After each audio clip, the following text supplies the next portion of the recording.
once again for the renegade master. Back once again for the renegade master. Back once again for the renegade master. Back once again for the renegade master. Back once again for the renegade master.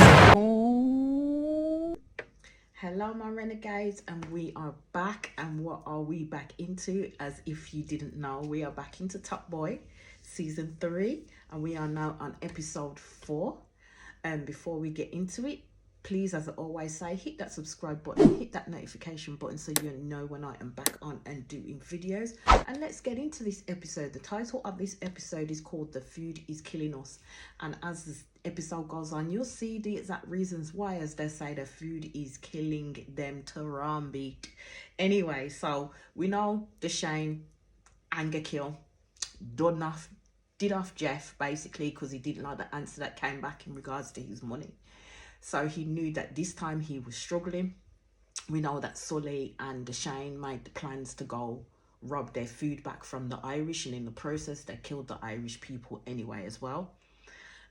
What I didn't get though is that when they did run out with the food and stuff like that, it was, you see the clip done to Sully. So Sully has got both bags basically, because you got one half is Deshane's, one half is Sully's, and took it to this white girl's house that it seems as though they have that relationship where she keeps the drugs from them and he pays her a fee for doing that. Because at the end of the day, when you think about it, people will probably wonder why is he using the white girl to do that and not someone else that he's familiar with in that sense. The reason why is because the police or anybody else in that sense are not going to run up on a white girl in her home, in a nice place on her own when she's got money already. So they're not going to literally see her as a threat or being involved in the things that Deshane and Sully get involved in, or actually being a support and help for them. They're not going to see that. So that's why I think it's a good stead in their plans why they put that person in place in regards to looking after their food. So then he sends people there to go and get the shit. They know which way in which to get into the house and which way they need to go out, because it's quite private. So that's part of their plans. So then it pulls on to the operation in starting to get that food distributed to the community, basically, to the people that come and buy the drugs from them. So keep in mind that Sully only calls Kieran. He doesn't call Jax. He doesn't call anybody else in order to tell him where the food is at and what he needs to do. He only calls Kieran, and the girl that lives in that house is the person that knows Kieran is coming in order to get what he needs to get and then to leave, and she shows him the way in which to get in and the way in which to get out, basically. So as that bit passes, you see Crystal. This is the girl who is the mum to Erin. You see Crystal walk down the street, and one of, I think, Erin's school friends who knows her walks past, says, "All right, Crystal," and then walks round. Now Crystal gets a little bit suspicious, so when she walks round, she sees the schoolgirl, all in her school clothes as well, you know, buying drugs from the people there, from the plugs there. And then she sees Kieran sitting there, and she gets mad with Kieran, because at the end of the day, the reason why she got mad with Kieran is people fought for him to not be taken by immigration, and then it's kind of like a slap in the face that they fought for you to stay, and then you're turning around and selling drugs to the estate. You're bringing it, basically she's seeing it as him bringing disrepute to the estate, but the estate was already in disrepute. The estate was already in disrepute, because at the end of the day, where are you thinking these kids are going? There's nothing there for them to do. They're all, in terms of, from broken families, or their families are not as tight. So the first point of call when people are recruiting, especially if they're recruiting kids into this game, they're going to pick the most vulnerable children. That's what they're going to do, and make it seem like it's some type of family thing, and look after them to a point, like they're in some kind of family, but never ever cross them, because you'll find yourself in a body bag, and that's how the life works. So my point of view is Crystal can't be shocked that this shit is going on, and this is what these kids are getting into, because there's nothing there for them. So then you see Crystal's gone over to Jax to see Jax, and as I said, Jax is spiraling. Jax, since Lauren's death, as would happen, Jax is spiraling all over the place, and she don't want to hear the truth. She don't want to hear the truth because at the end of the day, Crystal turns around and tells her something that she don't want to hear, and Jax slaps her straight across her mouth. And basically, Crystal's a good one because she sat there and she said, "You can slap me, but at the end of the day, all I'm doing is telling you the truth that Lauren is dead because of you, because of the exact shit that you're peddling out on these streets," and it's true. And I think Jax lashed out like that because all Jax was feeling was guilt, bare ass guilt, and didn't know what to do with herself, because it isn't until the chickens came home to roost in regards to what happened with Lauren that it hit, as I said in my last episode, it hit close to home for Jax, and Jax can't cope with that shit. So now she's feeling all that guilt. As I said, she's feeling it's hitting her conscience, and she's thinking, well, what the fuck am I doing? Because I'm literally sending these people out to kill other people on the street, because that's what it did to Lauren. At the end of the day, Lauren got hooked on it because Lauren had easy access to it because of Jax, and that's what Jax is thinking and feeling. But she don't want people to tell her the truth to her face because she doesn't want to face that aspect of it all. And this is where I said the double standard comes into play, and the cognitive dissonance of Jackie comes into play as well. So, but what I noticed in this episode is things were moving quite fast. Like, scenes were jumping from here, there and everywhere, but each one was connecting. Each one was definitely connecting with the other. And I haven't forgot about the fact that there's still unsettlement in Summer House, but there's a penultimate where it gets to the issues around Summer House and the issues of people trying to gentrify the area and what the people did in the community to stop them from doing it. So then we see Shelley starts to pack up and she's leaving Deshane, basically. So Deshane comes back in.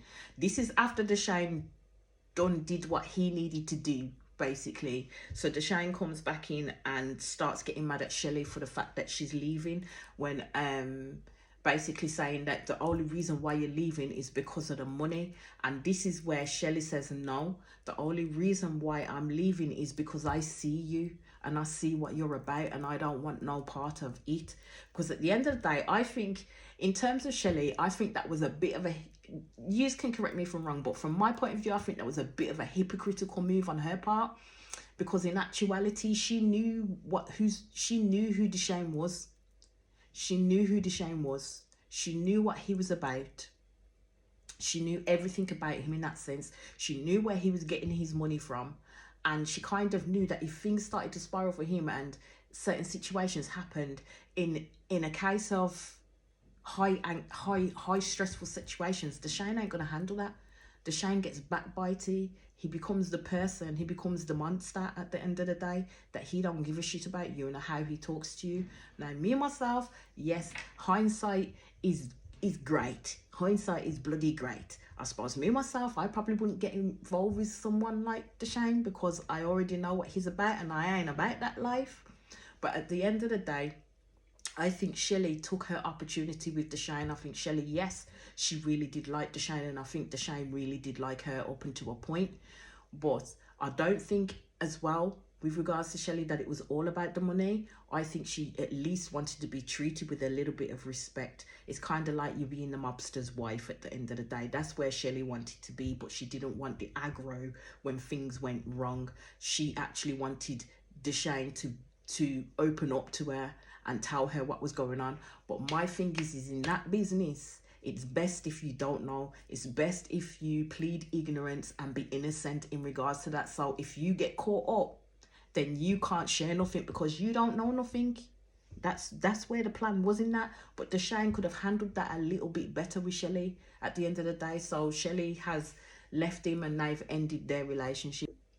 The one thing I will say in terms of that life is it's a lonely one. Unless you can get yourself a person that is a total ride or die and don't mind the shit that you're doing or mind how you speak to them when you're upset or frustrated, and they will find ways in which to try and calm you down, then okay. But if you ain't gonna find that, it's the life is an absolute lonely one. Because what you have to remember with Deshane is not only has he now just lost Shelley and her child, because I kept on wondering where was Shelley's daughter in all of this. because Shelley has a daughter and she was living with them, so I didn't understand where Shelley's daughter was in all of that as well. But as I said, Deshane then loses Shelley, loses the daughter, he lost his mum, he lost his brother, and at the moment now he's losing the other person that's so close to him, and that's Sully. So all in all, Deshane is losing a lot right now. So then it moves on to Jax like spiraling further, because she goes out and sees the people that she's got on street with her who are selling the drugs basically. And as I said, within the first episode, you see a white woman come up with her baby. Baby is not being cared for at all, wanting the drugs and stuff like that. So she then comes up again, gives them the money, and basically he's rude, like proper rude. She gets the drugs and stuff, and then Jack stops her because Jack looks in the buggy and baby is not there. The blanket is covering food or what have you, little bits and pieces. So she's asking this woman, well, where's the damn baby? This woman's not being forthcoming in where the baby was. So Jack's basically said to her, bribed her with a freebie if she gives up where the baby is. So she gets the freebie, and then she goes back to the flat with this woman. Now tell me why the baby's on the floor. The baby's on the floor, man. That's where she's left the baby. So you could clearly see that this woman was just all about the drugs at this point. She's a clear addict. She literally just about looking after herself and definitely wasn't looking after the baby. But my thing is, they didn't do nothing. Like, they didn't call like any authority or anything like that to come and collect the baby, even if it was done anonymously, to say, look, there's concerns here. Didn't do any of that in the slightest. So that's where I'm saying again with Jax, in terms of that, their automatic go-to isn't shopping the person out, because I don't know if they think it'd be worse for the baby or not. But my thing is, it's a double-edged sword, because then that baby's open to all sorts of shit that's going on and it weren't being cared for. So my thing would have been, I probably would have called the authorities anonymously and said that, you know what, this is what's happening, and they would have to take it from there. But all I will say at this point is Jack's decision making is going to be the downfall of Kieran, because she knew that whatever she did from here on out, Kieran would be there for her and Kieran would protect her.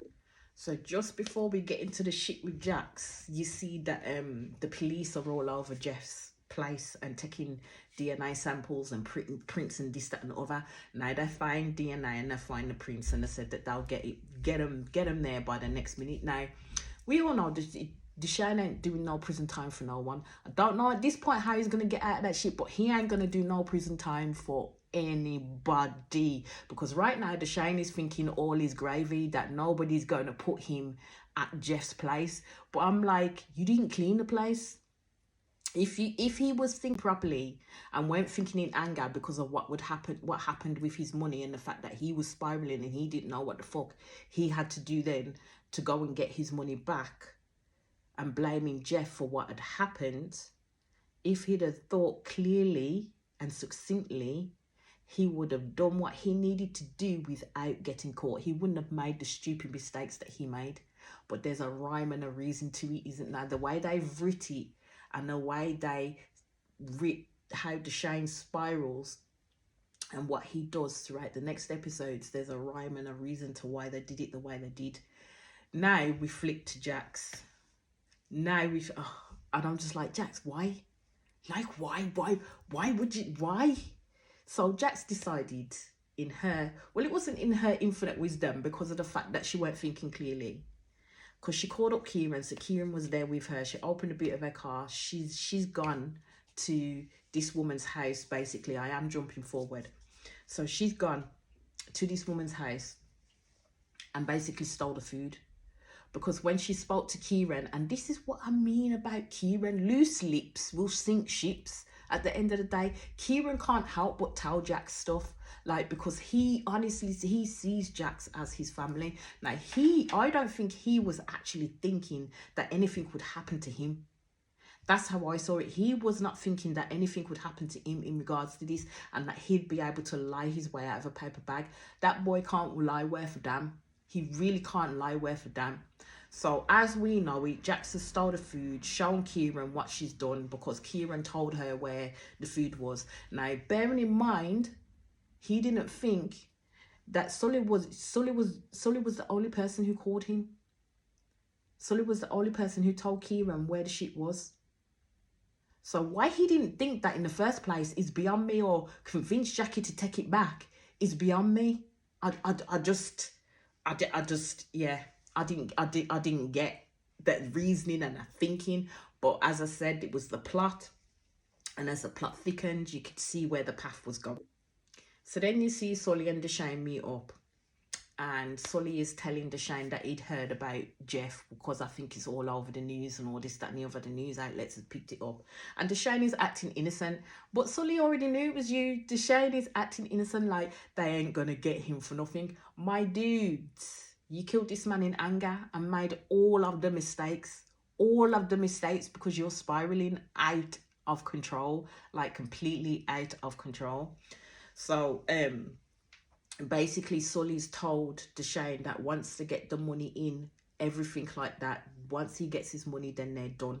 There's nothing more for them to be about friendship. There's nothing more for them to talk about or anything like that. So Deshane was like, bet.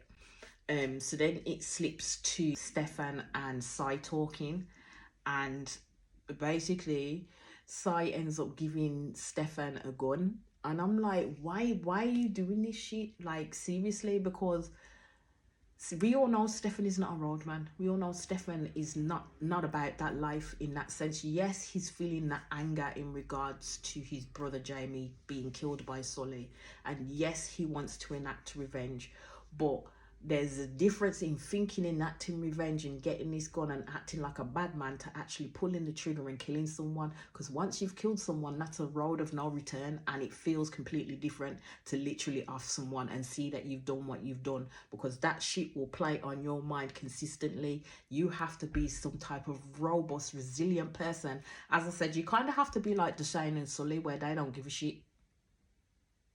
They will kill you dead and not give a shit, step over your body and leave you there and then forget about you in that sense.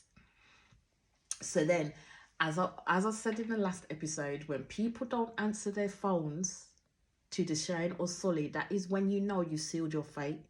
And this happened with Kieran, because this is when they found out that the food had been stolen from the girl, and she'd been tied up and managed to get out and call Sully and tell him wagwan. So they were around there, and then you had Sully calling Kieran, and Kieran was still standing next to Jax, and I think Jax saw who was calling, and Kieran was looking at that phone for the longest, and then he didn't answer. He didn't answer. And I'm like, yeah, you sealed your fate from there. Sealed your fate from there. So this is where this episode ends, but I will be back in quick succession with the next one. As I always say, please hit that subscribe button, please hit that notification button so when you know I am back on and doing videos. And I'm loving, as I said, I love Top Boy. Like, I love Top Boy and I love talking about it, and I'm glad that you are coming in and at least viewing my videos. I would like some more subscribers. I would like you to subscribe if you are liking and viewing my videos and actually watching them all the way through. I need to get my view time, you know. I need to get my view time and actually liking it if you're liking it. But anyway, as again, I shall leave it there, and I'll speak to you all very, very soon. Peace out.